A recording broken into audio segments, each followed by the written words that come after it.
Hello, folks. Happy Friday. Thank God it's Friday. It's not National Dog Day today, but I hear Russ's dogs in the background. I'm not sure if I hear Kevin's dogs as well, but it's Dog Day on the Hockey Buzzcast. Russ, go start us off with the pre-show.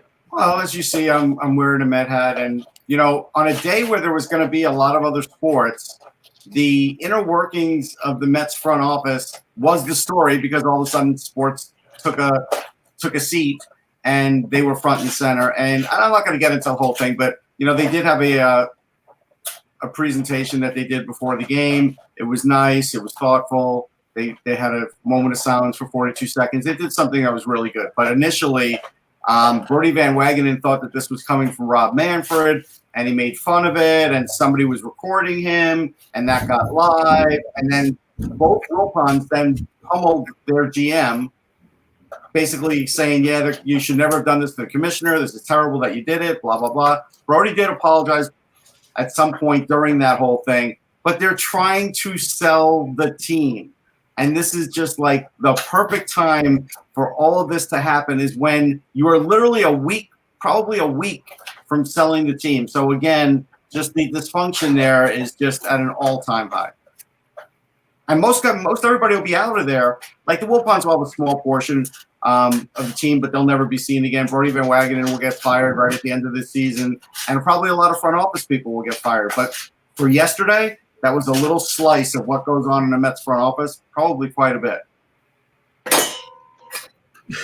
I could go on chapter and verse, but Russ kind of knows my view on this. I mean, my favorite is we have to make sure we keep this in-house as it's being recorded. Yeah. So that's probably my favorite line. And then in the email that the Wilpon set out is the misspelling of Brodie's name. Mm-hmm. So now it's B-R-O-D-Y as opposed to I-E. Yeah. So, and look, they basically threw him under the bus, right? I mean, There's no way that Jeff Wilpon came up with this. We all know that Manfred is out of tune. I thought what they did on the field was actually very well done and between both teams. And if it had just ended there, but the problem is, as Russ and I both know, it never just ends there with the Mets. There's always that but. And we had our but moment in terms of the video going viral yesterday. Oh, that was it. Typical Mets. Yeah. Yep. Same old Mets, which is a new podcast that just started by friends of mine. Same old Mets. That's same old Mets. And Kevin, that's on top of what we talked about yesterday, which, of course, in Buffalo is always entertaining, where the Buffalo Bills reporter for BuffaloBills.com got suspended by the Buffalo Bills because he gave out practice information in terms of lineups and structures on a radio show that they basically sponsor. It's like right. It's gone to the part of controlling the message so much that it's impossible to report now. If you're working for a team, you are locked in on what they want to provide and what they don't want to provide. Yeah, it's a nutty world out there, and you really can never control the message because social media, just somebody finds out and then everybody knows. So one person is every person now on social media. So true. No, exactly. True. I've always said for years, one egg on Twitter. That's all it takes. Go ahead. For years, I've said the thing that you can say one thing and the collective of Twitter can always prove you wrong. Because there's that's like one opinion, but there's 5,000 people who know different things following you. So they're always going to be more right than you because that's 5,000 voices versus you. And so it's really. We're all let's get into the show, but we're all walking around like we're sick to our stomachs these days. Anyway, here we go. Ready? All right, let's do it. Hello, Hockey World. It's Friday, August 28th, 2020. I'm Michael Agello. I'm Jan Levine. Russ Cohen from Sportsology. Kevin Allen. And I'm Eklund. You're watching Hockey Buzzcast on HockeyBuzz.com. It's the podcast that comes every Monday through Friday to fill you in the comings, goings in the hockey world.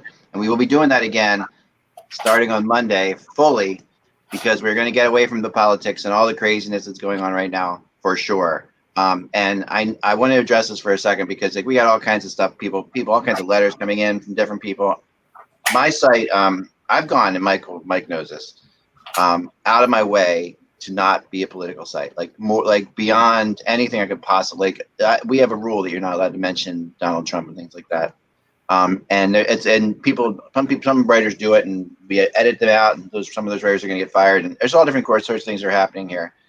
But the situation that's been going on in the last 2 days or so is a hockey story.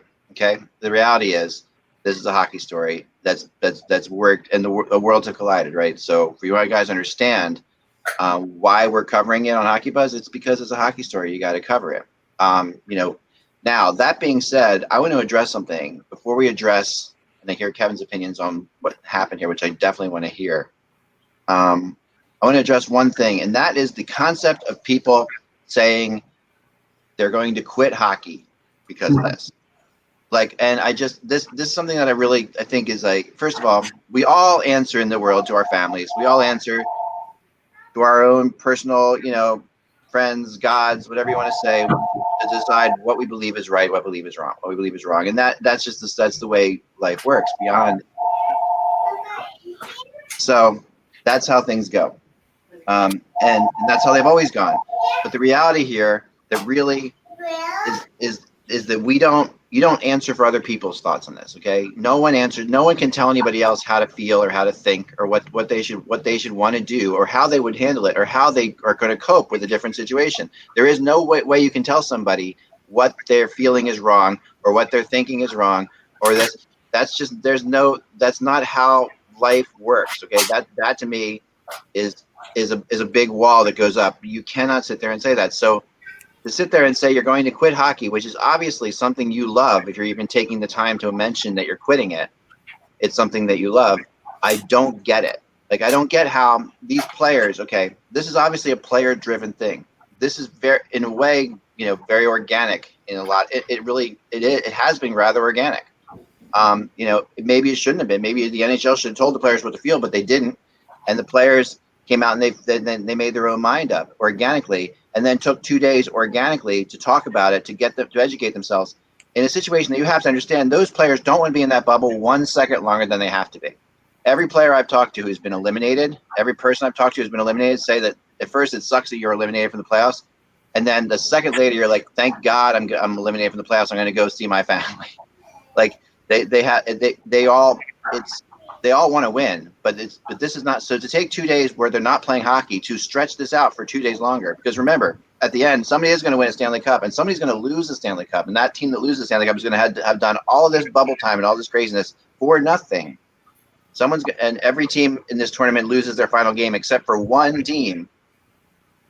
This is a big thing, So I just don't understand that. If anyone can explain to me why you would quit, we had a writer who's not writing anymore because of this, why you would do that. I don't get it. Now you can, and again, maybe I'm being hypocritical because I'm judging them on that, but I think you're hurting yourself, and I don't, as a friend to friend, I don't get why you would do that. Anybody have any thoughts? Nope. Yeah, I don't understand it either, but that's their right. That's their form of protest. It's their right. I agree. Their protest. So, yeah, the only thing I can think, Ak, is that sports is a refuge from the ugliness of the world. For a lot of people, there are people who older people that I know that depend on listening to Yankees games or listening to the Blue Jays games if you're in Toronto as something to fall back on, as something to occupy your day. And when the politics and the ugliness of what's going on right now is brought in, it's like an invasion of what you don't want to deal with or what you don't want to recognize or realize.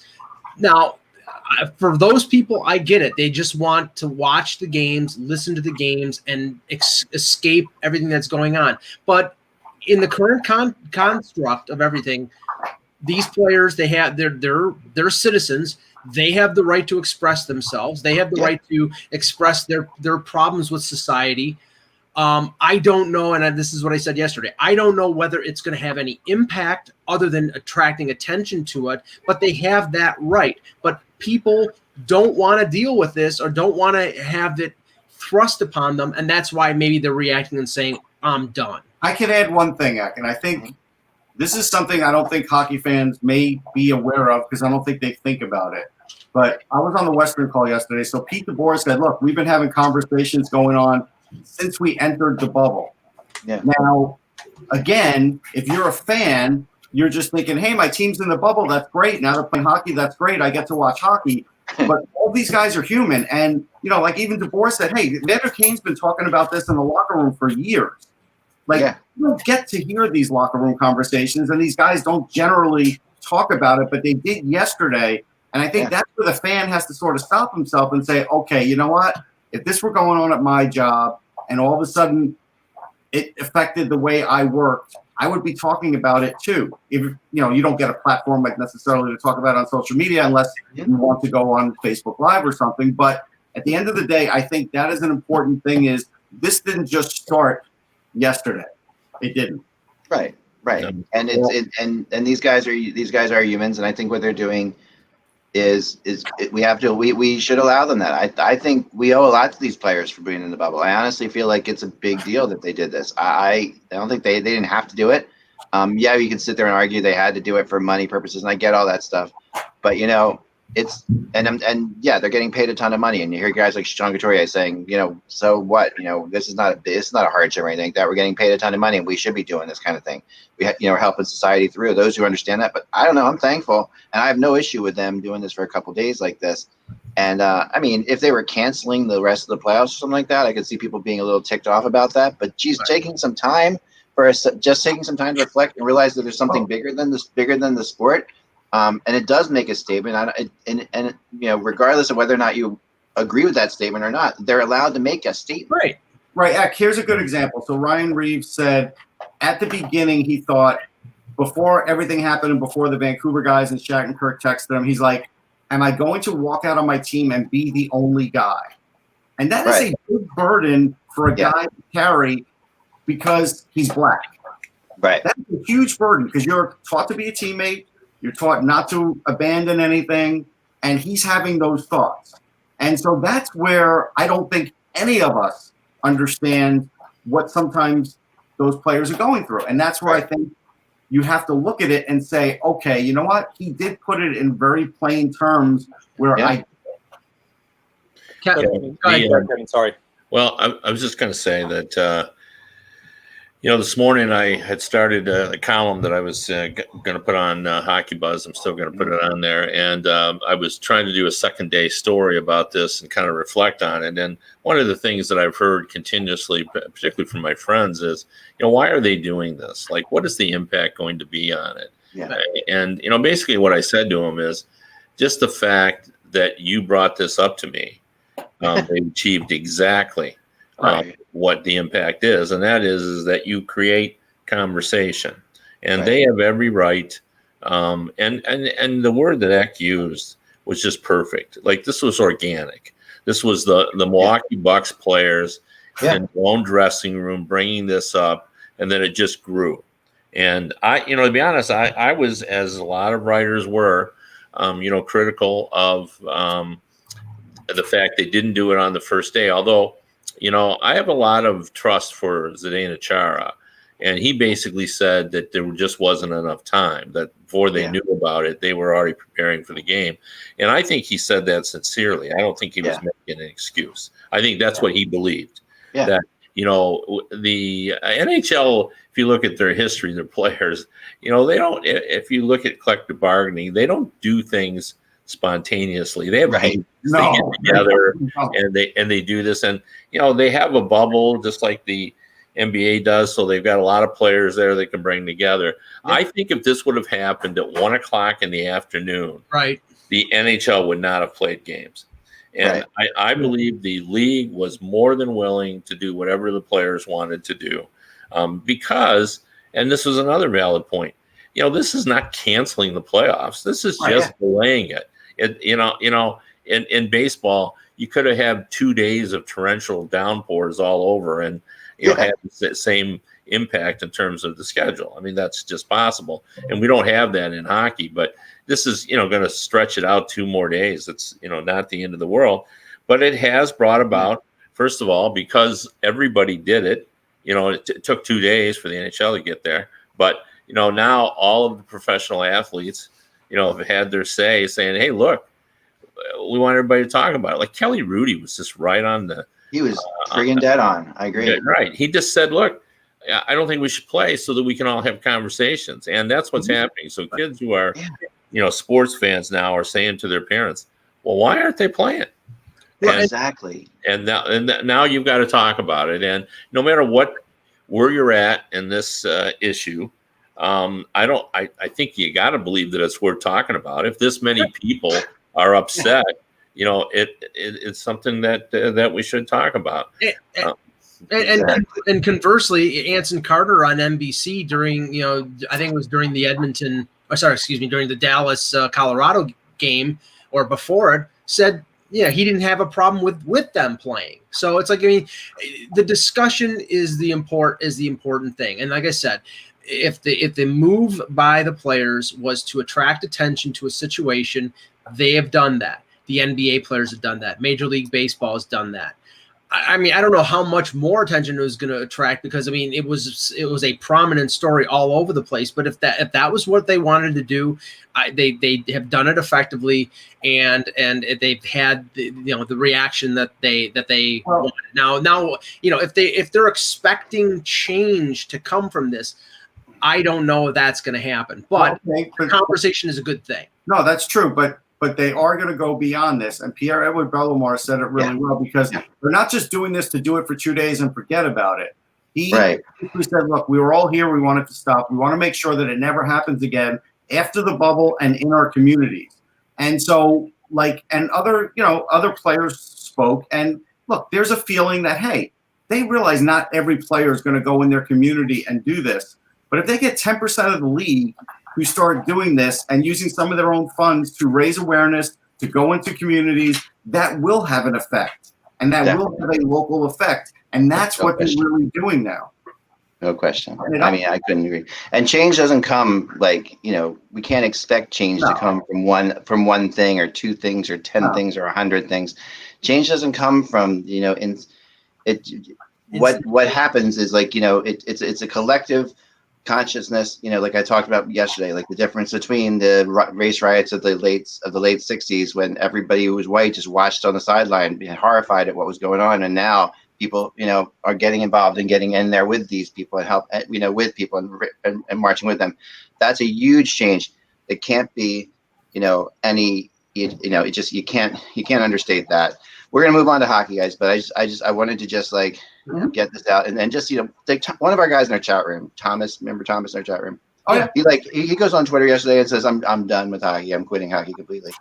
Stuff like that, and he's in our chat room every day. And this is a guy who I know has passion for this stuff. It just bothers the hell out of me that you would hurt yourself over something that someone else feels. He's reacting emotionally, and maybe he comes back. But that's what I think. You're allowed to. You're allowed to, but I just obviously, your readers and like that, you consider them part of your extended family, and I don't want to see people hurting themselves over something that, just because someone maybe disagrees with them or shares it or has a different, or wants to at least acknowledge that they want to think about it. In the chat room, so that's good. People have found another way to say they're frustrated, and the expression, what a joke, and I'm done. Right. It's just another way of saying I'm so frustrated. Yeah, it's just most people who utter them, those phrases, don't actually mean that. They're angry at what they just heard, and they're boiling over. And when they have time to reflect upon it, they may not agree with what was done, but they're not going to give up. I do want to mention one thing, because in the chat room they said, "Is there a better way PR-wise for the NHL to do this?" And I think I said it yesterday, but I'll say it again. The NCAA has set up a panel now for hockey to deal with these situations and do it and talk about it and have outreach. And you know what? I think the NHL needs to do the same thing, because you can't have the same guys who are in charge of the league, who are in charge of this, who are in charge of that, be in charge of this too. Yeah. And so maybe with the diversity program and the money they're going to put in with that, that's going to happen. So that's what you have to work. Let me start down the road of hockey here, because I wanted to ask Kevin about this. Thanks for giving us that time to talk about that, guys. We are now into hockey. We won't be political here. We're not going to be political. That's not. But we're not. That's not what we do. Okay. Kev, we've talked about the Arizona situation, waiting for a decision to be made by the league. Finally, the decision comes down. Now, unless something has come out since, there was no monetary fine here, even though the NHL rule stipulated that if there was something going on in terms of testing outside of the combine, that a team, I believe it was $250,000 per instance. But they waived that, but they did penalize the Coyotes a 2021 first and a 2020 second round pick for their violations. Again, I don't know whether this, that penalty was decreased because John Chaika is no longer in the organization, but I'm asking you whether you think that is part of it. I don't think it was, and I thought that's a pretty significant penalty and far more severe than if they had fined him $1 million. Oh yeah, because money is just money, to owners who have plenty of it. Right. So like this hurts, $1 million. Yeah. When Arizona loses a lot of money every year, so I'm sure it does. $1 million fine would have hurt them, but not like losing a first and a second. And particularly given that they don't have a first this year because for the Taylor Hall. Right. If they sign Taylor Hall, they won't have a pick until the 4th round in the next 2 drafts. Yeah. No, and so that was a severe penalty, and I think it sends a message. And I read Bettman's. If you really want to have an understanding of who Bettman is, read his briefs that he writes when he makes rulings. Because I think we all forget that he's a lawyer. Yeah. You don't forget that when you read these things. You read those things and you go, whoa. You're just a reminder that prior to getting into sports, I'm sure he was a pretty heavyweight lawyer and all that. I'll tell you how I look at it too, Kev. When I heard the picks, my first thought is, well, Arizona's not picking this year. Luke Hughes is going to be a top pick next year. That's Quinn and Jack's brother. Now they don't get a shot at him unless they make a trade to get him. No, that's a great point. Yeah. And that's what you're missing out on. Like, that's bad. Yeah, and for a team that has no scoring, right? So and you don't find scoring, you can't get it in the trade market unless you're just trying to get guys to kind of fill in. Exactly. Yeah. Now, before we get into the series, I wanted to ask you about this, Kev, because Jim Rutherford is always one of the more entertaining general managers in this league because he likes to make trades, which I'm sure makes him one of X's favorites and one of my favorites. Yeah, thank God for him. Yeah. Sometimes he's all we've got, Yeah, he made a preemptive move this week because usually the teams are not trading during the playoffs, but he makes the deal with the Leafs, trading for Kasperi Kapanen, and the Leafs get a first-round pick and Evan Rodriguez and a prospect. I look at this deal. I understand the point of view of the Penguins. They're a now team. They're looking for now players. They got a window of maybe 2 or 3 years with the core group that they have. I think maybe 1 or 2 because you got to remember Crosby and Malkin are in their early 30s. Who knows how long they're going to be at the top of their game. But he's got to strike while the iron is hot now. Whereas I think the Leafs made a fantastic deal getting a first-round pick and a prospect back. What did you think of that deal? Well, I thought it was good from the Maple Leafs perspective because, they're forced into making trades. So anytime you can everybody knows you got to make these deals. So anytime you get fair value, it works out. What I took from it, and it'd be interesting to get Russ's theory on this. I think they think they're going to get a first-round pick out of Murray, and I'm not so sure they are. I know. I'm not sure they are either. I think that you're right about that. I think that there's so many goalies that are going to be available, and there's not that many teams looking for a goalie. And I think while Murray is intriguing to some teams, and he should be intriguing to like the Red Wings or some of the teams. I don't know. Maybe. I think he's intriguing to Toronto, Kev. And the question was, after the deal was made on Tuesday, whether it makes sense that why wouldn't Murray have been included in this deal if the Leafs were truly interested? Well, they've got Freddie Anderson, so they would probably have to find a home for Freddie Anderson before they do that. So I think they're they think they're going to do that. And I to me, it sounds like a Murray deal would be like a 2 seconds or a second, a third, or a prospect in a second. Yeah, unless Kev, my feeling is, because I don't think the market's good right now, you could roll the dice and wait until the trading deadline, because if someone does have a goalie go down that's a contending team, that's your chance at getting it first. But you're probably not getting it over the summer. Well, the problem is they got to sign them, though. That's, so what's the number? So I don't know if they can wait on it. But they'll move these guys and or move one of them. And they need the cap space now. I think Rutherford's got bigger plans. I was on Pittsburgh. Second and a roster player of some sort, because they're only going to trade him unless they get a roster player. I'm sure of that. Who's that?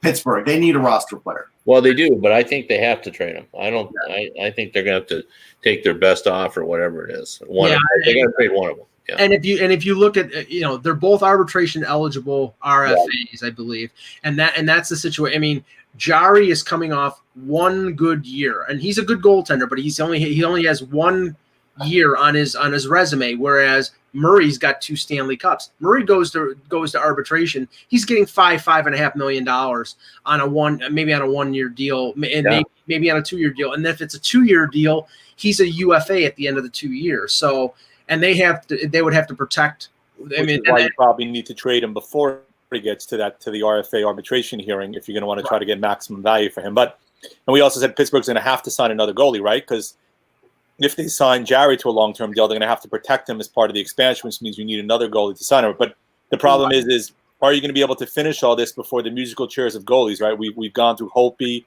Crawford, Leonard. I mean, there's a lot of goalies that are out there this year, including, the Rangers may do something with Georgiev also. So there's a lot of goalies and a lot of teams that need goalies right now. I think that's a great point. To answer that, I think the Rangers will wait to what Lundqvist is doing. I agree with you. No question. Leaves, they're not moving. Because Shesterkin doesn't have to be protected also, right? Which allows them to move. And what Georgiev gets is $3 million, so he's looking at a $2 million raise anyway. Right. Well, what's interesting is if Lundqvist decides to stay and play this year, but I'm hearing that the scenario originally floated by Larry Brooks of him going back and playing 1 year with his brother and then trying to come back at 40 and play in the NHL, might be the way he goes. It doesn't shock me. Yeah. But again, right. He's only it's $4.5 million he's due this year, right? The salary is $8.5. Right. It was $5.5 million in terms of how they front loaded the contract. He's already gotten his $1 million signing bonus. If he gets $2 million in Sweden and some advertising or some other money, the net difference may be may be minimal enough that it makes even more sense for him to go over there rather than trying to stay here and play. That's a lot more money than they normally pay players. But it's also, look at the name, right? I get it. Yeah. It's like what Pavel Datsyuk got to go over to Russia. What he got to go over to Russia was not what normal Russian players get to go over to Russia, but he's Pavel Datsyuk. So, I think he got it was $10 million or something like that, but he got a pretty good payday. All right, let's switch to the 4 series, and I'm going to float this as my theory. This 2-day break couldn't have been better timed for teams that were potentially in trouble. And we'll start with Boston, Tampa. The 2-day break may have been the best thing for the Boston Bruins because they got destroyed in Game 3. They pulled Halak after playing second of back-to-back and threw Daniel Vladar to the Wolves. I mean, Tampa is taking over the series. Not to say that Tampa's not going to win it. No, I know everybody on this panel except me picked Tampa to win the series, but I think it will help Boston in terms of maybe breaking the momentum of Tampa Bay with this 2-day break. Kevin, what do you think of that? Yeah, no, that makes some sense for sure. And really, the big impact that I see is with the goalies. You give them more rest. Those are the guys that seem to talk about rest more than other people, and the coaches. And coaches plan around making sure they're well rested. So that makes some sense. But I see some negatives too. Like I'm sure Colorado, who played with a seed of doubt in Dallas, would love to have played immediately. So no question about it. Yeah, because And that the whole series, by the way, has been so hard to. It's impossible to predict, but it's so much fun to watch. I mean, it's just like it's just. I mean, the funny thing is this. Like, I mean, I can't. My wife pointed this out. I think that we can all probably appreciate this.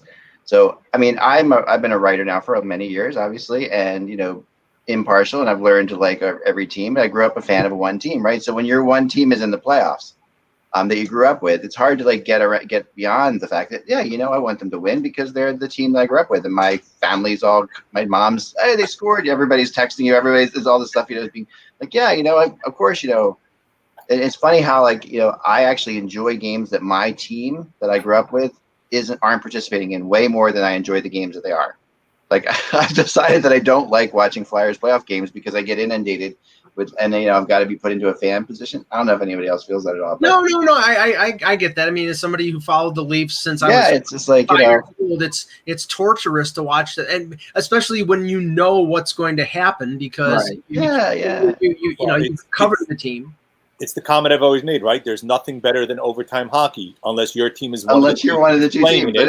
Because that's why overtime was great unless you're in Columbus. The entire overtime. In this instance, Kevin, knowledge is not power. Knowledge is a killer because when you see the flaws in this team and you know that they're going to lose, and which I did with them against Columbus, it's like it took the enjoyment out of it. But as a fan, I don't mind staying up till 1 o'clock in the morning to watch Dallas and Colorado beat the crap out of each other because it's high speed, big players playing entertaining hockey. Yeah, well, I mean, as a national writer for so many years, I loved overtime when I was sitting watching on television. But when you're a writer and and it goes into third overtime and you got to write your lead in 2 minutes and 15 seconds and. It's all of it just becomes so complicated that it's more like work than enjoying the overtime. But when I'm sitting on my couch, the longer the better. Yeah. When you sit there and it's the same thing, and Kevin, now this is the first year that you can sit there and watch, because you've always traveled a ton through the playoffs. Yeah. The first year you get a chance to sit there and watch, and you want all these games to go 6 or 7 now. I know before you're always like that's the worst thing that could possibly happen. Absolutely, and I've I just love. I've been telling people this, and a lot of my friends know that my running joke for years, and I've told Gary Bettman this too, that if I had my way, the one change in hockey, all games would be Tuesday and Thursday at 10:30 in the morning. And you know what? We almost got that now. We got that. We had those noon games. Kevin, what if hockey came on the same time as Jeopardy? Would that cause a problem for you now? No, it would not. I mean, I certainly. You're not there yet. I'm not Jeopardy's on reruns now anyway, so So and I don't know who said it, but it's a lot like the Olympics. Like I love the Olympics when you go and sometimes the games are noon and all that. Yeah. So, like this has been such. Not only has the schedule been great, but the hockey has been so entertaining, and we've had things that are hard to explain. We've all watched all season long. And I've said this before, but it was like a joke. How many stars did it take to score a goal? And it was really like 5. I mean, they just, there'd have to be, guys working in harmony, and it was so hard for them to score a goal. Now all of a sudden they're scoring 3.5 goals a game. Yeah, and out of nowhere. And as somebody who's watching these games on television, like normal fans do, I have to say. Sportsnet and NBC have done an absolutely fantastic job. I can't tell that Doc Emmerich is sitting in his basement in Michigan, and Eddie Olczyk is doing it in his spare room in Chicago, and only Brian Boucher is at the game. It's seamless. I mean, there's a delay of a second or something here or there, but it is fantastic. And we do have breaking news from George Rich, who is a known. I'll mention it here. George Richards, who I think used to work for The Athletic, now has his own website. I don't think the Florida Sun Sentinel, one of those. Yeah, the NHL is investigating former Florida Panthers GM Dale Talon for allegedly using racially charged language while in the Toronto bubble. I'll scan the article, but keep an eye out for that. Yeah, it's a little shocking, but. So why was Talon in the bubble anyway?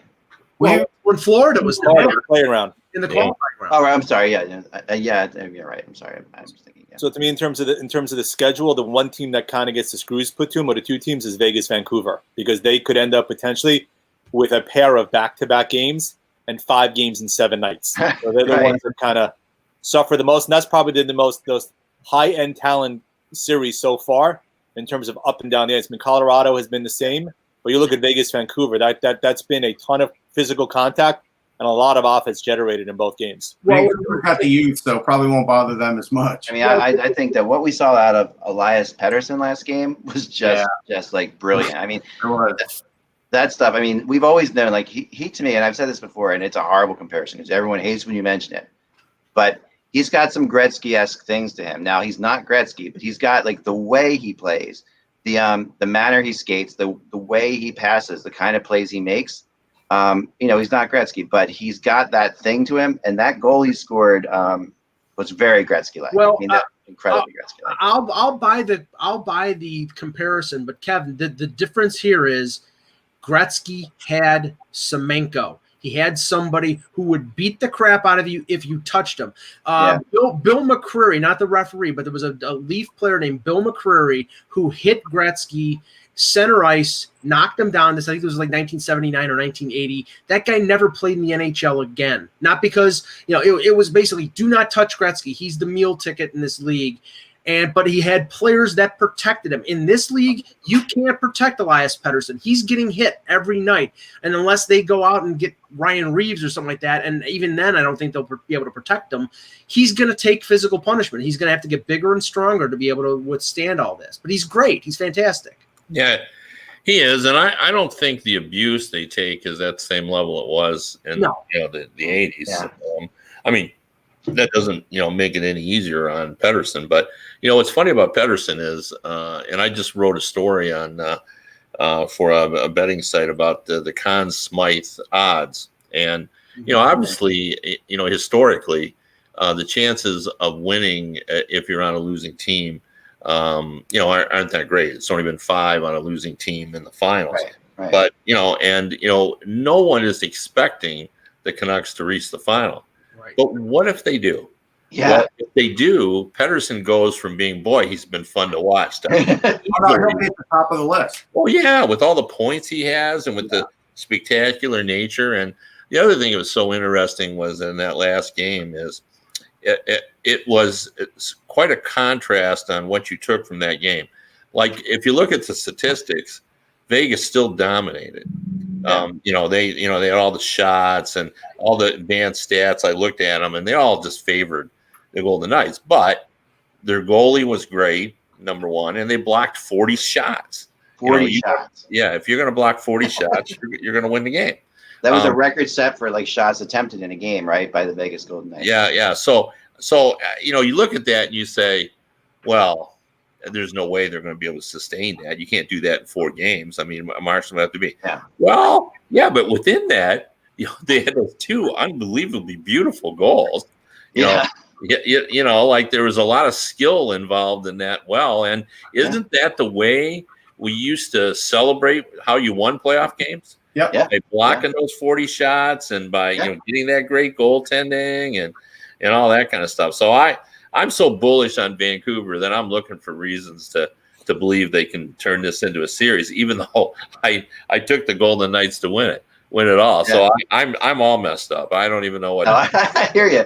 Now, when I talked to you before, and I was getting your picks on this next round, when I talked about the Flyers Islanders series, you had mentioned that you wanted to pick the Islanders. Yeah, I did. But you were going to pick the Flyers. No courage. I had no courage. I wanted to take the Islanders because I really thought they were, playing the way that Trotz needs them to play for them to be successful. But I think this series is going to go long, and I think we all thought that, and it's showing why it does. Yeah. You know what we forget sometimes, Kev? I think what we forget sometimes is, and especially now since the whole season's been thrown in a blender, is that we react so much just to one game that we forget that it's like, there's a lot of games left. Yeah, no, that's exactly right. But every series, and the other thing that's so different for me this time around is because I'm not there and everything is that I'm pretty consistent in my my opinions. But now that I'm watching the series, I change every other game. Like I said, I picked Vegas to win it all, but I'm trying to convince myself that the Vancouver's the team not for 2021, but for 19 and 20. Yeah, I know. Russ predicted Colorado to go to the Stanley Cup final, and I didn't think that selection was outlandish because the offensive talent that they have. But now, I would be surprised if they come back to beat Dallas simply because they're without Grubauer, they're without Eric Johnson, they may be without Zadorov, they're without one of their key veteran forwards in Matt Calvert. All their offense, Kevin, is coming from that three-man, other than Nazem Kadri. All that offense is coming from Landeskog, Rantanen, and McKinnon when they put them all together. And not to say that Dallas can stop them, but Dallas is beating them with 4 lines. And eventually you would think that top line is going to wear out. Well, and don't you think Game 4 is going to be played differently? Yes. Dallas has been playing uncharacteristically. I don't want to call it run and gun, but they're trying to trade chances with Dallas. Yeah. And I think after that last game, somebody's going to stand up in the room and say, "Excuse me, but we don't score this many goals, and we can't keep trying to beat them. 6-5 and 5-4. We're going to have to play differently." Yeah. So, but I'll tell you what, and I recognize those are all key injuries, but I mean, if you're looking at the Dallas lineup and the Stars lineup, and the Avalanche lineup, you still believe that Colorado could win Game 4, and then we're just a toss-up. Well, it looks like Zadorov is hurt now too, so now I would expect to see Byram or Timmins, and I still think that could be a game changer because both these kids are really talented. They did it with Makar a year ago. They're going to have to try it now. Well, the other thing is and this is what I love about the playoffs, I mean, I think everyone agrees Joe Pavelski had an absolutely miserable regular season. Right. And now he's back being Joe Pavelski. No, it's crazy. Yeah. So like Justin Williams do that a couple times. Like Justin Williams just have terrible regular seasons. Yeah, Williams has done that a few times. And to a lesser extent, even though, maybe the expectations weren't there, Corey Perry has been a pain in the ass and a difference maker. Yeah. As putting Corey Perry on a third line, to stir it up. I mean, he can still do that, but the whole point here is, and we'll see this, we've talked about this the last few days, Russ, is that there are 3 days in between that game and Game 4. Mm-hmm. And is that enough days for Ben Bishop to be ready to play? Because I don't think so. I'm telling you, after being on that call and after Rick Bowness finally saying that he was skating, he wanted to get away from Ben Bishop conversation as quick as any coach I've ever seen trying to get away from a conversation where your potential number one goalie could be coming back. So I don't think he's the number one goalie anymore. That's just my feeling. Kevin, have you ever seen in any sport that you've covered a self-inflicted wound as bad as Alan Walsh posting that photo? Yeah. Well, that's not the first time he's done that, not to that extent, but I remember specifically talking to one of his clients after he said something, and I remember it was a similar reaction to what Fleury had. Well, that's just Alan, and those guys all really like Alan a lot. Those guys that he represents, because he always does have his back. But I mean, we've never seen anything like that. That was so over the top, and you can imagine what the conversation was in the dressing room, nor the uncomfortable conversation that Fleury had to have with the coaching staff. Right. And so that just had to be ridiculous. But, that situation really is difficult. Like, imagine being DeBoer, and the most popular athlete in Vegas is Marc-Andre Fleury. Yeah. Then you get Robin Lehner, who played better than Fleury did this season. And now he's 9-2. He gave up 4 goals last game, and he gave up 2 on his first 4 shots or whatever it was. But I thought it wasn't his fault that they lost. No. But Fleury, is he still your number one goalie? And he's going to be around. Leonard may be Leonard could be gone. So I think it's messy. So I think it's gutsy by DeBoer, but I've been on the record saying that I think that they need to go back to Fleury at some point here. Yeah, no, I said that too. I see. I think you could do that and still go back to Leonard. Like this is 21st century. Exactly. You know, I keep hearing people say, "Oh, well, then you can't go back to Leonard." Well, you know, maybe if it was the 1950s, but we're in the 21st century here. You know, athletes they know the story, they know how it all works. You can go back to Leonard if it doesn't. There are not many situations that are like this where you have two all-star goaltenders. I mean, you said the 1950s. The Red Wings had Terry Sawchuk, and his understudy was this guy named Hall. Oh, Glenn Hall. Right. But I mean, you can go back and forth with these guys. I mean, we've seen it happen in the NHL a lot recently. I mean, in the playoffs too. It's not it's not completely uncommon. I mean, remember Gerber and and Cam Ward. Cam Ward for the Carolina Hurricanes. They went back and forth quite a bit. The Flyers played like three goalies back and forth when they went to the Stanley Cup Finals in 2010, just all over the place. Like Boucher and Letton and all kinds of Michael Leighton and all kinds of stuff. So yeah, it's possible. Yeah, but listen to the names you're mentioning, and then now let's talk about Vegas, Right. where we're talking about a future Hall of Famer and a guy who will be one of the hottest free agents on the market. No, you're absolutely right. It's a crazy It's a different situation, yeah. And now I don't know how it changes things. With back-to-back, I think back-to-back games they're going to go with one. DeBoer's been saying flat out he's going to use both goalies. He's just to keep saying I'm going to use both goalies, and he did use Fleury in the last round, and Fleury had a really good game. Right. So who knows? People are saying Grant Fuhrer and Andy Moog in Edmonton, they went back and forth quite a bit too. Yeah, well, that's good. That's a good example. Yeah. We just don't see it. There's no reason why it couldn't be done. Just they don't do it. Yeah, I mean, you have to have a good relationship. You want to have a good relationship between the goalies to do it. That helps a lot. And I think that Marc-Andre Fleury has been great with Robin Leonard. From everything I've heard, he's been perfectly professional about the whole thing. But the last instance that, if you can remember, is Corey Schneider and Luongo with Vancouver. I mean, when they went with Schneider in the I think it was in the Western Conference Final, and Luongo wasn't playing badly, but they Alain Vigneault went with Schneider, and it had a little disturbing effect. I mean, that's the one thing you just want, sort of a calm situation, no controversy, and that's where I have a problem with what Walsh did. Even if Fleury had a problem with not being the starter, you don't go out during a playoff after, I think it was after game one, and rock the boat, and that's what he did. So, that's what Walsh does, though. I mean, Walsh and players who like him. I mean, and I've talked to Alan Walsh. I talked to him a lot. At one point, I was actually considered myself him a friend for a while. Not anymore, but for a while. And the reason why I consider him my friend is when you talk to him, he's got like incredible passion about this thing. Like he is. It does, yeah. He's got the same thing that Rich Winter has, which is like when you talk to them, they've got passionate ideas about, and they want to grow the sport. They have all kinds of concepts and they have all kinds of things that are out there, and they're really interesting people, which in this sport, not a lot of people have opinions, and it's nice to talk to somebody with opinions, and Walsh has opinions and Rich Winter has opinions, and that's players who are with these kind of agents, they get that. The problem is, obviously they're going to, they represent them. So in this day and age of social media, we're still learning, that world.